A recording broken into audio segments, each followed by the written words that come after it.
Saat Teduh Antioquia hari ini, apa itu dosa? Bacaan hari ini diambil dari 1 Yohanes 3 ayat 4.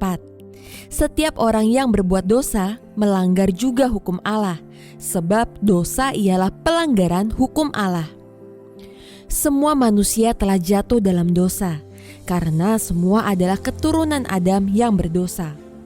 Dosa telah diturunkan kepada semua orang, kecuali Yesus.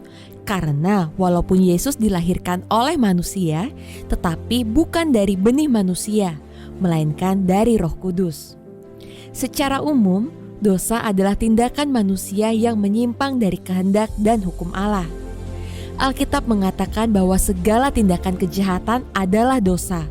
Bahkan jika seseorang tahu bagaimana ia harus berbuat baik, tetapi ia tidak melakukannya, ia pun berdosa. Padahal hukum Allah itu sendiri bertujuan untuk menunjukkan kepada manusia jalan menuju kebahagiaan dan kedamaian, serta memimpinnya kepada Sang Pencipta.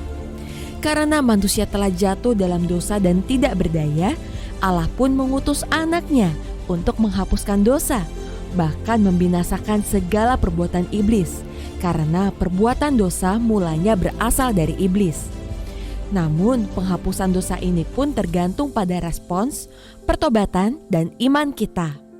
Jika kita menerimanya, maka penghapusan dosa terjadi dalam hidup kita. Karena itu setiap orang yang tetap berada di dalam Dia tidak berbuat dosa lagi. Setiap orang yang tetap berbuat dosa tidak melihat dan tidak mengenal Dia. Oleh sebab itu, hiduplah dalam kebenaran dan kasih, agar kita dapat memenuhi kehendak Kristus. Jika kita sadar akan kehendak Kristus, maka kita tidak akan berbuat dosa dan tidak menyia-nyiakan misi Kristus. Kita pun akan semakin mengenal Kristus dan tetap berada di dalam Kristus. Saudara, apa yang harus kita perbuat supaya tetap hidup dalam kebenaran dan tidak berbuat dosa lagi? Marilah kita membiasakan diri hidup dalam kebenaran, mengenal Kristus lebih sungguh, dan teruslah hidup mengasihi.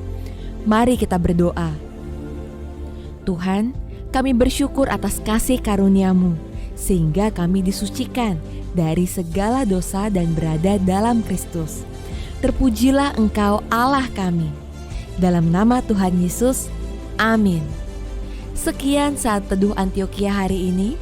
Tuhan Yesus memberkati.